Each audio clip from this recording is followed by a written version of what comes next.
Yan, nagbabalik po ang DepEd Hour para sa ating part 2 ng panel discussion. Kapiling pa rin po natin ang mga makikisig at mga magagandang Principal 2 ng mga integrated schools ng Division ng Cabanatuan. Ma'am Noriz. Ayan, kanina tinalakay natin yung mga challenges, kung ano yung mga differences ng pamamalakad nila from ES to IS, no? Ngayon, siguro meron silang gustong i-improve pa kasi nasa ika-4 na taon na nga po itong pagiging integrated school, grade 10 na po no? Kanina nga nabanggit ni Ma'am Zenny na yung sa mga competitions, di po ba na-left behind ba kayo? Or paano niyo po ginagawa na maging competitive yung mga bata ninyo na hindi na iiwan kamukha ng mga national high school? Yes po. Kung meron pang dapat i-improve regarding sa mga, kung may performance, yan unahin naman natin ngayon si Ma'am Bella. Sa amin pong paaralan, nagpapasalamat naman po ako at meron akong mga estudyante na talagang mga aktibo. At may teacher din po ako na lalo na po sa high school na dinidevelop po niya yung mga bata, hindi lamang po sa academic na track, kundi sa iba pa pong talent ng mga bata. Nilalabas pa po yung kanilang ibang talino na nakita ko naman po na talaga nag-i-enjoy yung mga bata at nadidevelop po yung kanilang self-confidence. Actually po, nito pong nakaraang taon, inakyatan na rin po nila ako ng mga plaque of recognition ng pagkakapanalo. Kaya sana po, lalo pa po mag-improve at ganoon din po yung samahan, sana po yung banding ng aming paaralan, yung mga teachers ay maging maganda, maging mas close pa po sila. At sana nga bilang pinuno nila ay matanaw ko pong lahat yung kanilang mga pangangailangan. Kasi nga po dahil sa laki at sa dami, minsan po ay napapangunahan, hindi po natin masyadong nagugulat po tayo kasi masyadong po ang high school pala, yung medyo mas sila aggressive sa ibang bagay na nakakalimutan nila, hindi katulad sa elementary teachers na talagang bago sila magdesisyon, talagang must always be informed. Kaya yun po lagi kong Sila po, hindi. Hindi po. Okay naman po, kaya lang minsan na-advance bago inform. Kaya ngayon, nagkaroon kami ng deal na bago kayo gagawa ng steps, lalo na po at fundraising, kailangan inform niyo yung office, gumawa kayo ng proposal, then approve muna bago gawin. Ayun, kasi po nakita ko rin sa Facebook ni Ate Girlie, maraming mga activities po yung Yes, eh. marami po kami activities. Yung high school po namin, madami, elementary, Very active. Kaya medyo hinay-hinay ako, kailangan iayos muna natin mabuti bago ipalabas sa field. May approval tayo. May approval. Saka yung pinag-isipan talaga po. Pinag-isipan, at saka pati ang aming GPTA kailangan inform. Din po. Yun nga po pala, nakalimutan ko kanina, yung aming masipag na GPTA President, baka mamaya manood, magtampo sa akin, Sir Jester Mendoza, maraming salamat po sa suporta. Talaga po naman na katulong at katuwang siya ng aming paaralan sa lahat ng bagay. Kahit po sa pagre-resolve ng mga problem, andun po siya. Maraming salamat po. Ganun din po sa aking mga guro, sa aking second hand, si Girlie. Inabati ko si Girlie Sapdal. Napaalala ni Sir. Nakakita ko sa Sa Facebook. aking mga guro, mahal po kayo lahat. Walang tayo magkreselos. Yun lamang. Thank you po, Ma'am Bella. Parang kakandidato si Ma'am Belle eh. Si Amroda naman, dun sa ika-4 na taon nitong senior high, integrated school, ano po yung gusto nyo pang i-improve? Actually, in terms of sa pupil or students development, ang sabi nga nung dalawang kasamaan ko, si Ma'am Beth at si Ma'am Sen, meron na kaming MOE ngayon. So, ang ginawa ko sa MOE ng high school, nagpo-photocopy ako ng mga learner materials, gawa ng wala pa kaming learner materials. So, yun po opo, kasi nga, bali yung mga sentimiento, ang battle cry ng mga guro sa secondary, na wala talaga silang mga libro. So ngayon, napunan ko unti-unti, at least may 20 kami, 30. Siguro po sa susunod na buwan, 1:1 na po. Ganun din po sa kanilang mga curriculum guide. Hindi lang po, dati po, before soft copy. So ngayon, naka-hard copy na po siya, and then naka-book bind na. Sa ano naman po, sa curriculum, may nakapasa na po kami mga training.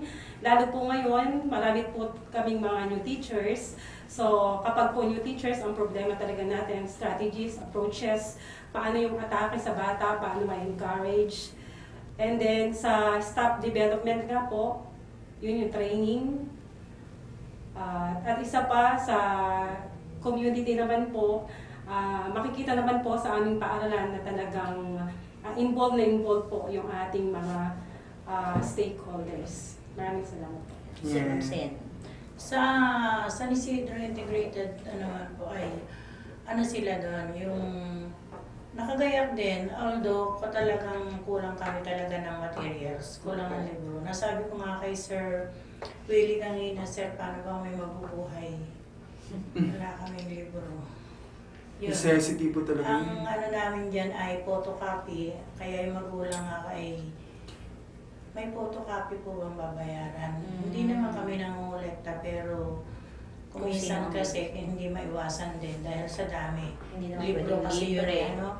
Pero ang mga teachers naman ay nakagayak. Lahat ng seminars na pwede nilang attendan ay pinupunta nila gaya ng math seminar sa Baguio, yung ibang mga seminar na talagang kailangan ay talagang doon ko sila tinataboy.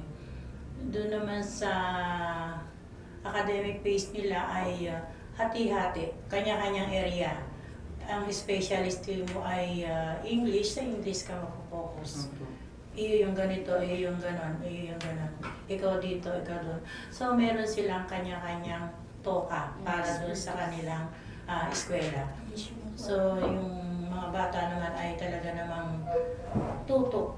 Yun ang namin doon.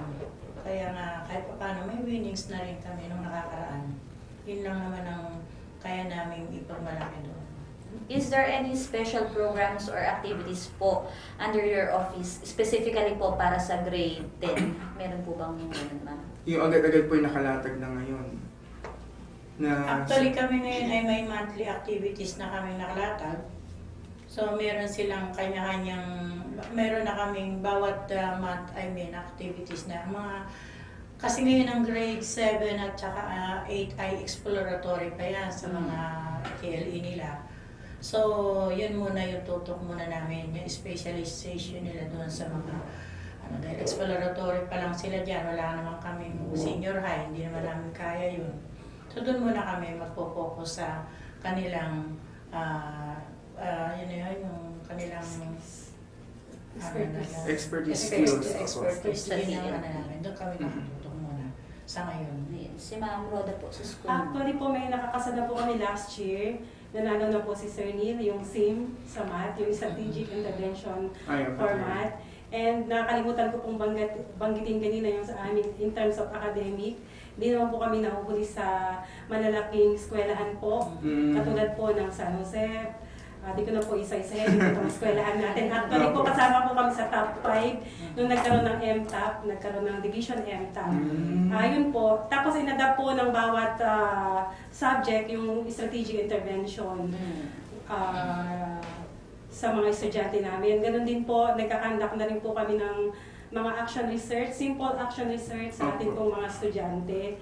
And then, nagagamit na rin namin ngayon yung isa pa po pala, gusto ko pong personal na magpasalamat kay Sir Glenn dahil na-deliver na po yung second batch ng e-classroom.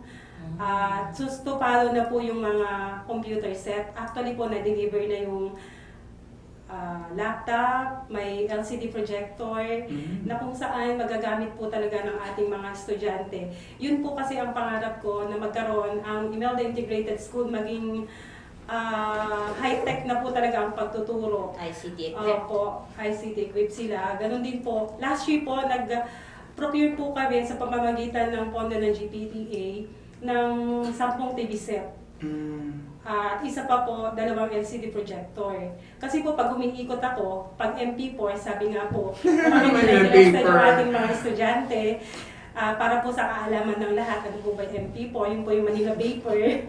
So ngayon po, dahil since K-12 ready na po ang division ng Cabanatuan City, kaya globally competitive na rin po kami sa modern technology. So, kaya isa po yun sa sinisimula ng Imelda Integrated School this year po. Meron din po kaming nalikom na pondo. Kung last year po, ang priority ko ay puro per section. Ngayon po, yung extreme naman yung last section. Hopefully po, makapag-procure kami ng 10 TV set para po ma-attain na po natin yung quality assurance. Maraming salamat. Yes, maganda yun Ma'am Rhoda sa mga last sections lalo. Mas ma-appreciate nila yun eh. Something new. Yes, oo. Kasi laging sila yung nanineglect. Mm. Most neglect. Mas kailangan nila siguro yun. Mas kailangan nila yun, Ma'am. Ma'am Bel, Yun sa ang inyo po. focus ko. Opo, thank you Ma'am Rhoda. Sa amin naman po, since ang daan sarili po ay talagang lubhang naapektuhan po ng pagbaha, talaga pong bumalik po kami Back to you. from siguro nasa 6 na kami, ngayon nabalik po kami sa 0.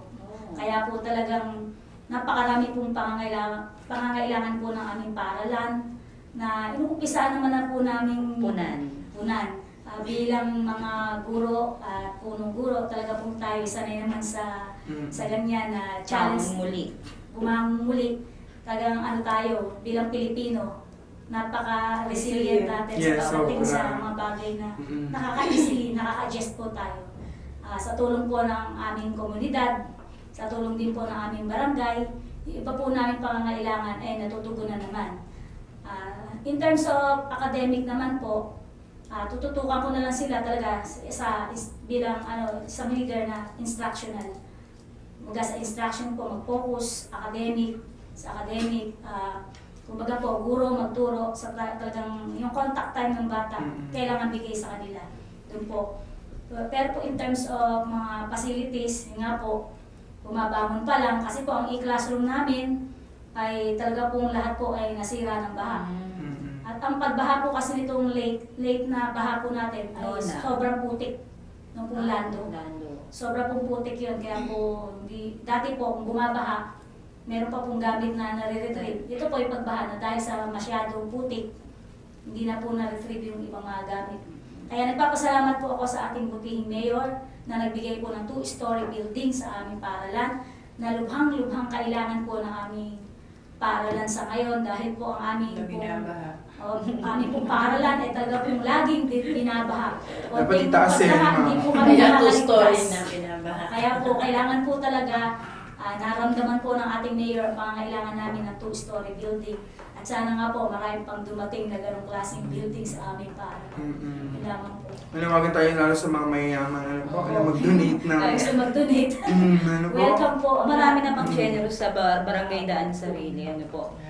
Ayan, parang kanina sa ating talakayan, Sir Cesar, para napag-usapan natin, meron silang common na lacking sa teacher, sa books, dun sa mga kagamitan. Kunwari, andyan si Ma'am Rason. Ayan ulit. Nasa salamin. Nasa salamin Oo. si Ma'am Rason. Ayan. Ano po yung message nyo or kunwari may heart talk, ano? Ano po yung gusto niyong sabihin? sabihin? Si Ma'am Bel naman muna. Bilang very inspiring leader naman po si Ma'am, para po sa amin, nagiging madali po ang gawain dahil alam po namin na nasa likod po siya. Yes, at saka napakagaang. Kasi naalala yung hardship doon, lalo na kung nabago yung school nila. Nakita naman po ng lahat na hindi po kami pinabayaan. Maraming salamat. Ayan. Ayan. Yung mga panawagan nyo kanina na yung mga bibigyan ng teacher. Si Ma'am Makain. Ayan. Si Ma'am Makain po. Ay, talaga namang inspiration namin si Ma'am Rhoda. Ma'am, sana yung pangarap namin sa San Isidro ay magkaroon ng libro yung mga bata at magkaroon na talaga ng sapat na guro. Although pwede namin remedyohan, sabi ko nga kanina yung classroom, pero yung guro kasi yun yung pangailangan namin at saka yung libro. Yun lang man po ang kailangan namin sa ngayon. Maraming salamat po sa suporta. Maraming salamat po sa inyong pagkalinga. Ayan, Ma'am Rhoda. Yan, Kay sabi Ma'am nga Rhoda po, mo sasabihin. Ayo. Ma'am Rhoda, si Ma'am Rhoda. Okay, kay Ma'am Rhoda. Sabi nga po, behind nung success ng bawat paaralan, alam ko ma'am, lagi po kayong nasa nagbiro si ma'am, ayaw daw niya nasa likuran, nasa harapan. Nasa harap. Yes. Kaya Nanguna. laging nasa harapan si ma'am. Talagang tunay na leader. Doon sa dalawa kong kasama, alam ko, kung naka-attend po kayo ng orientation sa Science High School, nung nagkaroon tayo ng mass, na talagang buong pusong in-announce ni ma'am na ang central office ay nagkaloob ng 168 teachers sa division ng Cabanatuan City.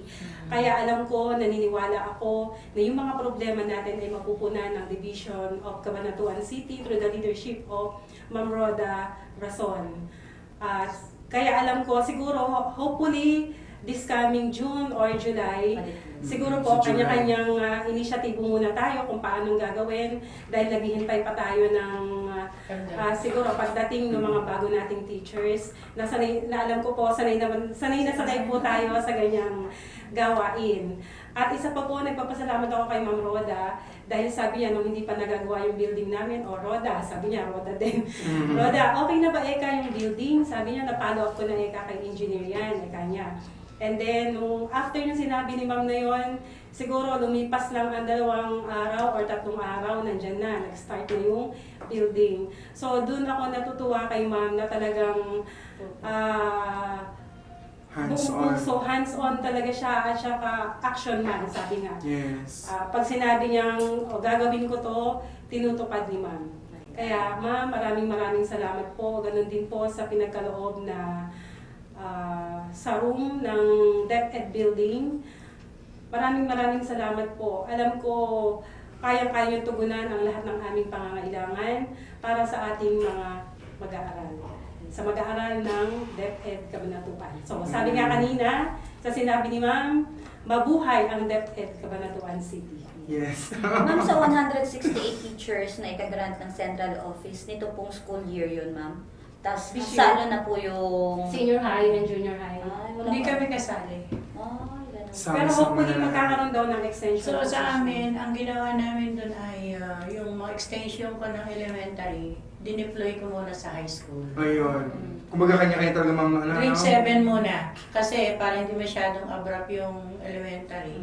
Dineploy ko muna sa grade 7 kasi kawawa yung bata. Tsaka kami makakakalat. Kasi marami nga yung grade 7. So yung grade 7 ang tinutukan ko muna dahil yung kailangan nila sa lab G. Opo. So meron akong dumating na 3 extension, yung 2 inilagay ko muna sa high school.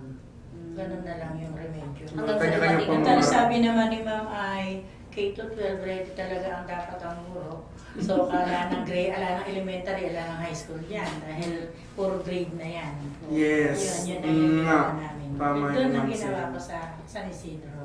Kayo, Ma'am Bel, may sitwasyon din kayong gano'n? Kamukha kay Ma'am Zenny?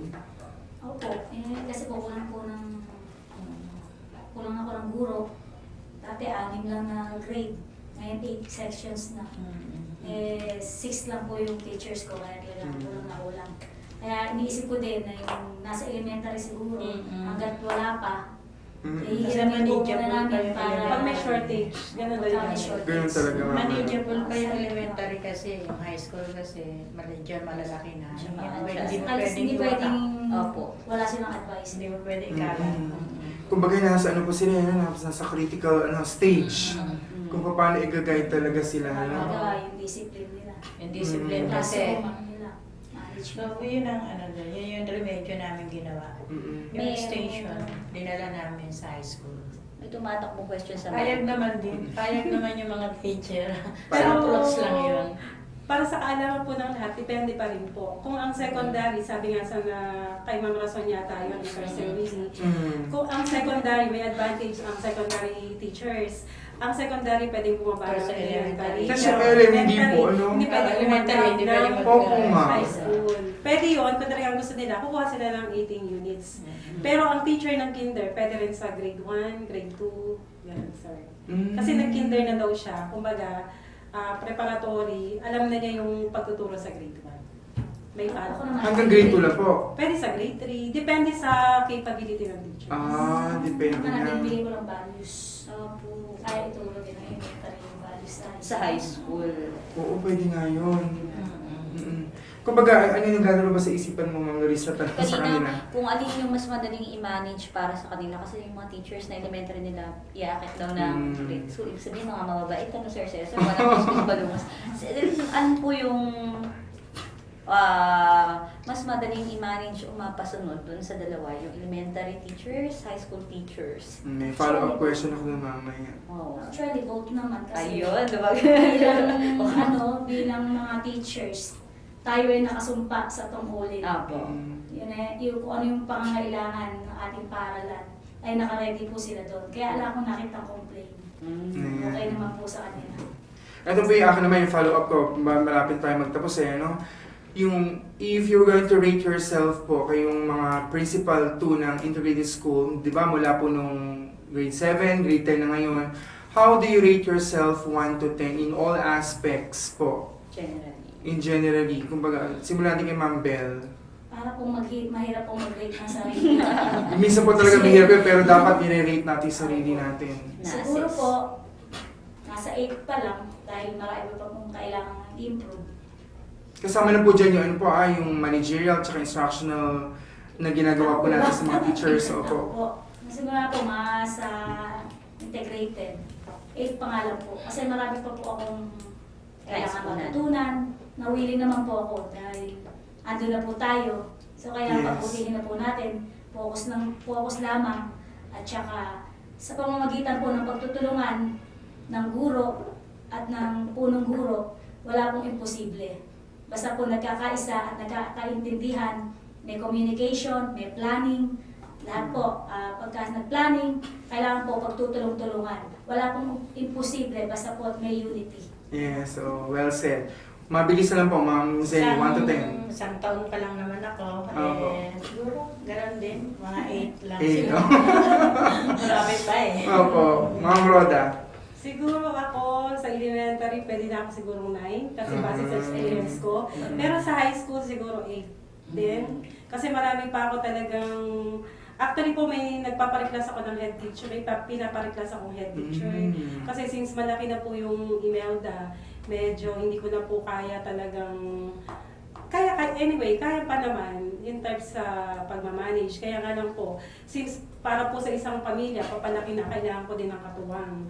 And hopefully po, may pagkaloob po ng ating regional director sa pamamagitan po ni Ma'am Roda Rason.